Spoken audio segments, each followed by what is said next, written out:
झारखंड की खबरों में एक बार फिर से आप सभी का स्वागत है। झारखंड की खबर को जानते रहने के लिए सब्सक्राइब करें झारखंड समाचार के इस यूट्यूब चैनल को, जिससे कि आपको झारखंड से जुड़ी हर एक छोटी बड़ी खबर लगातार मिलती रहे। आइए दोस्तों, बिना समय गवाए खबरों को चलते हैं। सबसे पहली और बड़ी खबर दोस्तों, बेरमो सीसीएल ढोरी क्षेत्र के एएडीओसीएम अमलो परियोजना local cell truck owner association के ट्रक मालिक डीओ होल्डर मालिकों के विरुद्ध अपने ट्रकों को खड़ा कर हड़ताल पर चले गए। इससे यहां 800 ड्राइवर व खलासी सहित लगभग 400 लोडिंग मजदूरों पर प्रतिकूल असर पड़ा है। डीजल के दाम बढ़ने और कोयला ढुलाई का रेट नहीं बढ़ाने पर एसोसिएशन के लोग नाराज हैं। अगली खबर, झारखंड में कोविड के टीके का टोटा हो गया है और राज्य में कहीं भी टीका नहीं है। राज्य में 4 केंद्र जहां टीका बच गया था, आज केवल उन्हीं जगहों पर टीके लगाए जा रहे हैं। ये जगह सीसीएल गांधीनगर, रिम्स, विधानसभा और बंदोबस्त कार्यालय हैं। आज के बाद अगले 2 दिनों तक राज्य में टीकाकरण नहीं होगा।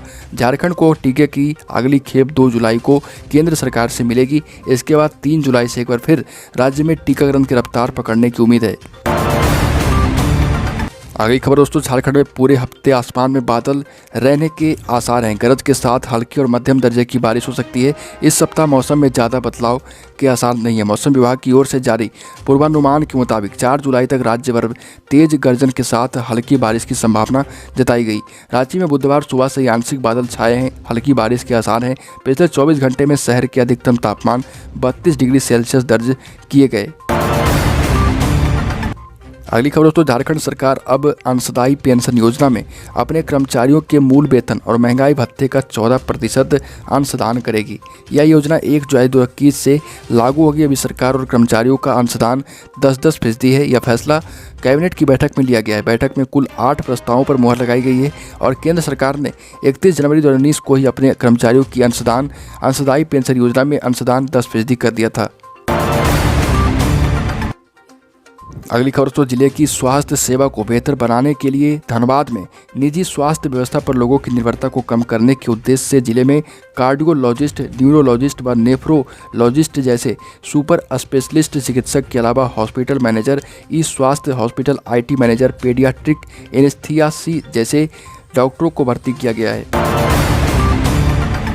अगली खबर दोस्तों, कोरोना की तीसरी लहर की आशंका से शहरवासी डरे सा में है। जिला सर्विलांस विभाग में रोजाना 1 दर्जन से अधिक लोग फोन कर तीसरी लहर के बारे में पूछ रहे। जिला सर्विलांस पदाधिकारी डॉक्टर साहिर पाल व महामारी रोग विशेषज्ञ डॉक्टर असद ने लोगों के सवालों को नोट किया और बारी बारी से सभी का जवाब दिया है। डॉक्टर साहिर पाल ने कहा कि घबराए नहीं, महामारी आई तो खत्म भी होगी, लेकिन इसमें सभी का सहयोग चाहिए होगा। अगली खबर दोस्तों, रांची में कोरोना की तीसरी लहर की आशंका के बीच रांची में कोरोना मरीजों की संख्या लगातार कम हो रही। कोरोना की दूसरी लहर के 97 दिन बाद सबसे कम सिर्फ 2 मरीज मिले हैं और यह राहत भरी खबर है, क्योंकि पहली लहर के कमज़ोर होने के बाद इस साल 5 फरवरी को रांची में सबसे कम 175 एक्टिव मरीज हुए थे। अगली खबर दोस्तों, जमशेदपुर जिले के 21 हाई स्कूल को +2 विद्यालय में उत्क्रमित किया जाएगा। इसकी सूची जिला शिक्षा पदाधिकारी कार्यालय ने जारी कर दावा आपत्ति के लिए जिला प्रशासन की वेबसाइट पर अपलोड किया है। विभाग ने सूची पर दावा आपत्ति के लिए 5 दिन का समय लिया है और अगर किसी व्यक्ति को संबंधित स्कूल को +2 करने को लेकर कोई आपत्ति है या चयनित स्कूलों से अलग कोई दूसरा स्कूल उसके हिसाब से +2 के लिए अपडेट किया जाना चाहिए, तो वो दावा आपत्ति कर सकता है। फैसला सुनाया है। कोर्ट ने बुधवार को कहा कि कोरोना से मौत होने पर परिजन मुआवजे के हकदार हैं। सरकार उन्हें मुआवजा दे। मुआवजे की रकम कितनी होगी ये सरकार तय करे। और कोर्ट ने नेशनल डिजास्टर मैनेजमेंट अथॉरिटी पर तल्ख टिप्पणी करते हुए कहा कि वह मुआवजा दिए जाने की गाइडलाइन भी तय करे।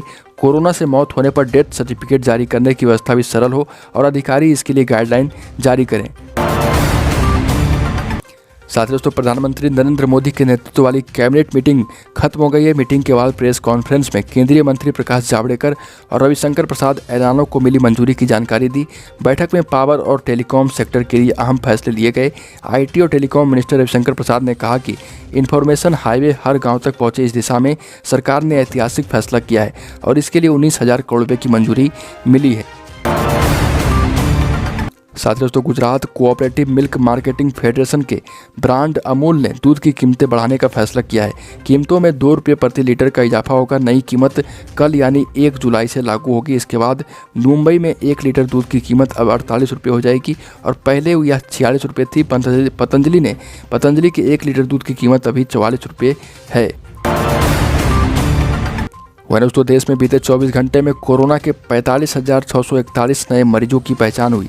60,258 ठीक हो गए और 816 लोग हैं इलाज के दौरान दम तोड़ दिए हैं। 78 दिन में रोजाना होने वाली मौतों का आंकड़ा सबसे कम है और इससे पहले 12 अप्रैल को 880 लोगों ने इस महामारी से दम तोड़ा था और एक्टिव केस में 15,438 की कमी आई है। अब 5,31,000 मरीजों का इलाज अभी चल रहा है। दोस्तों भारत बायोटेक की कोवैक्सीन कोरोना वायरस की अल्फा और डेल्टा पर भी असरदार है। अमेरिका के टॉप हेल्थ रिसर्च संस्थान नेशनल इंस्टीट्यूट ऑफ हेल्थ की स्टडी में सामने आया। NIH ने कोवैक्सीन ले चुके लोगों की ब्लड सीरम पर 2 स्टडी की थी, जिनमें पता चला है कि यह वैक्सीन अल्फा और डेल्टा वेरिएंट को खत्म करने वाली एंटीबॉडीज बनाने में सक्षम है। और आपको बता दें कि भारत में दूसरी लहर डेल्टा वेरिएंट की वजह से ही ज़्यादा खतरनाक हुई थी। तो दोस्तों झारखंड की खबरों में अभी के लिए इतना। अगर आपने अभी तक इस चैनल को सब्सक्राइब नहीं किया तो सब्सक्राइब करें झारखंड समाचार के इस YouTube चैनल को, जिससे कि आपको झारखंड से जुड़ी हर एक छोटी बड़ी खबर मिलती है।